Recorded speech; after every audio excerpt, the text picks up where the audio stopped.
બનાસકાંઠા જિલ્લાના જૂના ડીસાના વહીવટદારનો વહીવટ સાવ ખાડામાં ગયો હોય તેમ જોવા મળી રહ્યું છે। અંધેરી નગરીમાં ગંડુ રાજા જેવી પરિસ્થિતિ સર્જાઈ રહી છે। જ્યાં જુઓ ત્યાં ગંદકી, કચરાના ઢગલા, રોડ ઉપર ખાડા પણ જોવા મળી રહ્યા છે।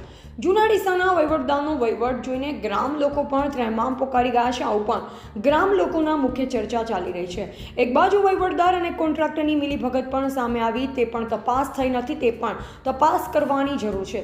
આ જૂના ડીસામાં કેટલા કામો થયા છે અને કેવા કરવામાં આવ્યા છે તે પણ તપાસ કરવી જરૂરી છે। આવા ભ્રષ્ટ અધિકારીઓએ કેટલો વેરો વસૂલ કરવામાં આવ્યો છે અને સામે કેટલા ખર્ચ કરવામાં આવ્યા છે તે પણ તપાસ કરવાની જરૂર છે અને કેટલા ખોટા બિલો ઉઘરાવવામાં આવ્યા છે તે પણ એક તપાસનો વિષય છે।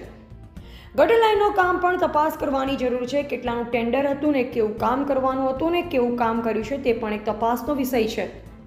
જો તપાસ કરવામાં આવે તો દૂધનું દૂધ અને પાણીનું પાણી સામે આવી જશે। તો શું આની તપાસ થશે ખરા કે પછી જેસે થે તેવી સ્થિતિ હશે?